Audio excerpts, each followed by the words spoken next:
పైసల కొద్దీ పీఠమట, ఆగని వేలం పంచాయతీలు, కాసులున్నోళ్లకే పదవులు, రూపు మారుతున్న ఏకగ్రీవమట. ఎంత ఘోరంగా ఉన్నది.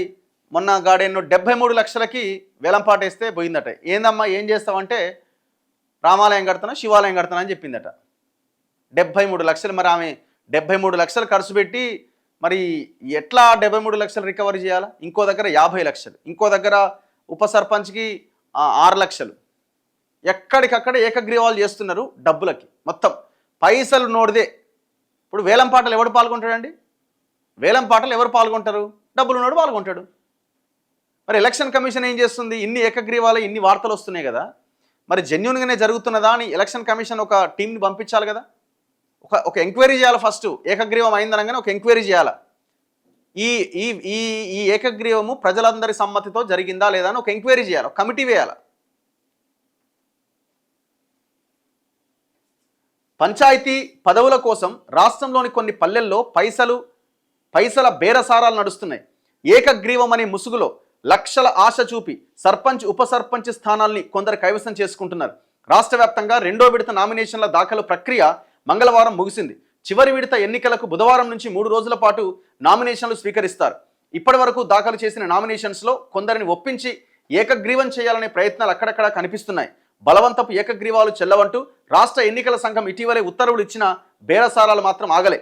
ఒక స్థానానికి ఒకే అభ్యర్థి నామినేషన్ వేసిన పక్షంలో స్వీయ ధృవీకరణ పత్రాలు రాయించుకునే విధంగా ఎన్నికల సంఘం చర్యలు తీసుకున్న వేలంపాటల పంచాయతీ కొనసాగుతోంది.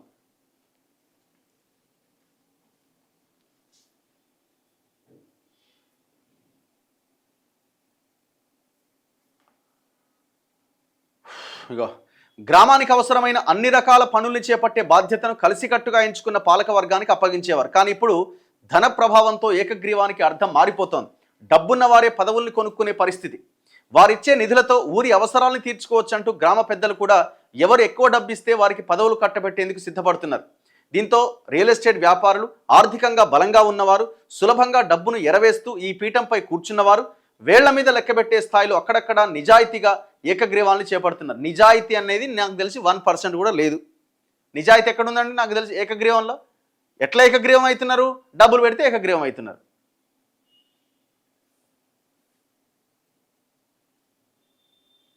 ఉమ్మడి నల్గొండ జిల్లాలోని ఒక పంచాయతీ కోసం 70 లక్షలు ఇస్తానని ఒక అభ్యర్థి హామీ ఇచ్చినట్టుగా తెలిసింది. మరో చోట సర్పంచ్ పదవిని 50 లక్షలకు, ఉప సర్పంచ్ పదవిని 10 లక్షలకు దక్కించుకున్నారు. ఇక్కడ 3 జిల్లాల్లోని 4-5 పంచాయతీల్లో ఇలా డబ్బు పోటీ ద్వారా అభ్యర్థుల ఎంపిక జరిగింది.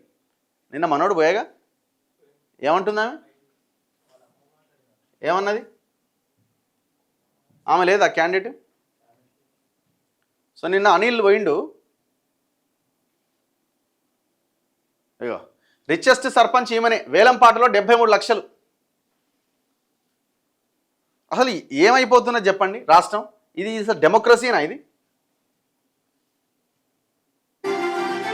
దాదాపుగా 16 మంది నామినేషన్ వేసింది ఇప్పటికే. చూడరు ఒకసారి. ఇక్కడ కూడా కాలే 71 లక్షలతో ఇక్కడ ఆల్రెడీ వేలం పాట నిర్వహించిండ్రు. సో చాలా మంది ఈ వేలం పాటలో పాల్గొన్నారు. ఇక్కడ ఇక్కడ ఉన్నటువంటి బీసీ జనరల్ కి కేటాయించడం జరిగింది ఇక్కడ ఉన్నటువంటి టికెట్ ని.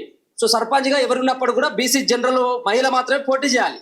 దాంట్లో భాగంగానే ఇక్కడ ముస్లిం క్యాండిడేట్, ముస్లిం వర్గానికి చెందినటువంటి ముస్లిం సంబంధించినటువంటి సమీనా కాసిం అనేటువంటి ఆమె వేలం పాటలో 73 లక్షల వరకు పలకడం జరిగింది. చాలా మంది యాదవులు కావచ్చు, గౌడ్సులు కావచ్చు, కొంతమంది 65 లక్షల వరకు ఆగిపోతే కొంతమంది 70 లక్షల వరకు సైతం కూడా సర్పంచ్ కోసం వాళ్ళు పోటీ పడడం జరిగింది. చివరికి 73 లక్షల రూపాయలకు వాళ్ళే సొంతం చేసుకున్నట్టుగా గ్రామ పంచాయతీలో అందరు కూడా పెద్ద మనుషుల సమక్షంలో జరిగినటువంటి వేలం పాట.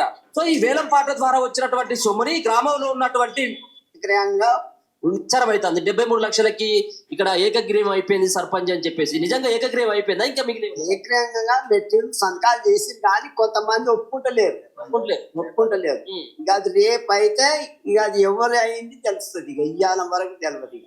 ఇయ్యాల కొంతమంది ఏం చేస్తున్నారంటే మాకు వద్దు ఏకగ్రీవం కానీ, కొంతమంది ఏం చేస్తున్నారంటే మా కావాలి ఎలక్షన్ ఎవరు కుదరదు అమ్మంటే వాడే గెలుస్తాడు, పెట్టాలి సర్పంచ్, వాటికి సర్పంచ్ నిలబడాలని చెప్పి కొంతమంది అంటారు. మనం ఏది చెప్పేటట్లేదు. ఇప్పుడు మనకి ఈమె పేరు బాగా వినపడుతుంది కదా, సమీనా అనేటువంటి సమీనా కాసిం 73 లక్షలకి వేలం పాట నిర్వహించిండ్రు. దాంట్లో ఆమె ఎక్కువ పాట పాడింది కాబట్టి వాళ్ళే సర్పంచ్ అంటా ఉన్నారు. ఇక బ్రాండ్ ఎన్నుకున్నది కాబట్టి సర్పంచ్ ఆమె నిలబడ్డట్ట ఇక కొంతమంది వాళ్ళందరికీ నామినేషన్ చేసిన వాళ్ళు మాకు ఏక్రయంగా ఉండాలి మాకు అని చెప్పి వాళ్ళు పైసలు ఆశపడి ఆమెను ఎన్నుకున్నారు. 7 లక్షలు ఏమి కట్టింది 7 లక్షలు కూడా కట్టిండు ఆయన. భయాన్ని కట్టారు కదా కొంతమంది సంతకాలు చేసిరు 7 లక్షలు ఏం భయాన్ని ఇచ్చిరట. మేము పోలే ఆడి కానీ ఆ దేవుని గుట్ట కట్టిపోయి మాట్లాడు. మరి ఇప్పుడు మీ అసంటోళ్ళు పోలేదా? మీ అభిప్రాయం ఏం లేదా? మరి ఎట్లా మరి? ఇక మేము పోగానే ఇక రమ్మన్నారా మరి? మమ్మల్ని ఎవరు రమ్మంటే వాళ్ళే పెద్ద మనుషులు వాళ్ళే మాట్లాడుకుని పోయి పెద్ద మనుషులు ఎవరు? ఇంకా మరి ఇప్పుడు మీ అసంటోళ్ళు ఇప్పుడు మీకు కూడా ఓటు ఉన్నది, మీరు కూడా ఓటు వేయాలి వేయొద్దని మీరు కూడా నిర్ణయించుకున్నటువంటి అధికారం ఉన్నది. సో వాళ్ళే డిసైడ్ చేస్తే మీ అసంటోళ్ళు ఊకోరు కదా. మాకు చెప్పాలి, మేము పోలే, మమ్మల్ని రమ్మండే చేయలే. ఇక వాళ్ళే ఒక 10-15 మంది దాకా పెద్ద మనుషులు వాళ్ళే అంతా ఒక తీరు విన్నారు కదా. ఇక అర్థమైంది కదా. ఇప్పుడు ఈ పెద్ద మనిషి ఉన్నాడు, ఫర్ ఎగ్జాంపుల్ ఏకగ్రీవం అన్నారు. ఏకగ్రీవం అయిపోయింది 73 లక్షలు పోయిందంటే ఈయన ఎన్నో ఇంట్లోనో రైతు ఎన్నో పొలం దగ్గరనో ఇంకెన్నో వేరే ఊర్లోనో ఏడుకో పని మీదనో పోయి ఉంటాడు. ఈయనకి ఏం తెలుసు ఈ ఏకగ్రీవాలు ఎట్లయితే అంటే పోటీ చేసి ఒక 4-5 ఊర్లో ఉన్న పెద్ద మనుషులు అంటే ప్రతిరోజు పెద్ద మనుషులు లెక్క వస్తారు కదా. పెద్ద మనిషి అంటే ఏం లేదు, పంచాయతీ ఉండగానే రెడీ అవుతారు. ఇక పంచాయతీ అనగానే రెడీ అవుతారు. ఏడ పంచాయతీ ఎక్కడ కథ, ఇక పంచాయతీ తెగదు నా ఇది కాదు, ఫస్టే డిపాజిట్ చేయాలి, ఆ పైసలతో తాగాలి. ఇట్లాంటి ఒక బ్యాచ్ ఉంటుంది. దాంతోపాటు ఎవరెవరైతే పోటీ చేస్తారు పైసలు ఉన్న వాళ్ళే పోటీ చేస్తారు కదా. చలో అందరూ కూర్చోబెడతారు ఆ హాల్లోనూ 4 గోడల మధ్య కూర్చోబెట్టి వేలం పాట. మరి ఈ వేలం పాటలో మరి జనాలకి ఎట్లా వీళ్ళు యాక్సెప్ట్ చేయరు కదా. అంటే పోటీ చేయడానికి నామినేషన్ వేయాలి కదా ఫస్ట్. సో ఎవరెవరైతే పోటీ చేస్తారో వాళ్ళే అక్కడ ఉంటారు. సో ఆ గ్రామ పెద్దలు డిసైడ్ చేస్తారు మొత్తానికి. ఇప్పుడు ఈ సామాన్య జనానికి వాళ్ళు ఎలక్షన్స్ జరగాలి గెలవాలని వాళ్ళకు ఉంటుంది. 7 లక్షలు ఆల్రెడీ కట్టేసిరట ఆల్రెడీ. ఇట్లాంటివి ఎన్ని ఒక ఎగ్జాంపుల్ చెప్తున్నా నేను. మనం అక్కడికి వెళ్ళడం జరిగింది ఆ గ్రామానికి. చూడండి ఆ వీడియో, వీలైతే అక్కడ మీకు అక్కడ కింద డిస్క్రిప్షన్లో పెట్టు. ఇక మొత్తం ఎక్కడికక్కడ జరుగుతున్నాయి. జోగులాంబ గద్వాల జిల్లాలోని 10కి పైగా గ్రామాల్లో 10 లక్షల నుంచి 90 లక్షల వరకు వేలంతో పలువురిని ఎంపిక చేసినట్టు. 90 లక్షలట. పోటీ లేకుండా కేవలం వారినే సర్పంచులు వార్డు సభ్యులుగా నామినేషన్లు వేయించారు. ఉమ్మడి మహబూబ్ నగర్ జిల్లా అంతటా ఇలాంటివి జరుగుతున్నా బయటకు రాకుండా జాగ్రత్త పడుతున్నారు. నాగర్ కర్నూలు జిల్లాలోని ఒక గ్రామంలో పోటీకి దిగిన 7గురిలో 20 లక్షలు ఇస్తానన్న వ్యక్తికే గ్రామ పెద్దలు జైకొట్టిరు. నామినేషన్ ఉపసంహరించుకోవాలని ఒత్తిడి చేస్తున్నారంటూ మరో పోటీదారు సామాజిక మాధ్యమాల్లో పోస్ట్ చేయగా అధికారుల దృష్టికి వెళ్లడంతో గ్రామస్తులతో సమావేశం నిర్వహించి నిబంధనలు ఉల్లంఘిస్తే కేసులు పెడతామని హెచ్చరించారు. కేసులే పెడతారట నిబంధనలు ఉల్లంఘిస్తే. అంటే ఎవరు నామినేషన్ అయ్యేదిగా. ఇంత ఘోరంగా జరుగుతుంది. ఎలక్షన్ కమిషన్ ఏడవండుకున్నది చెప్పండి.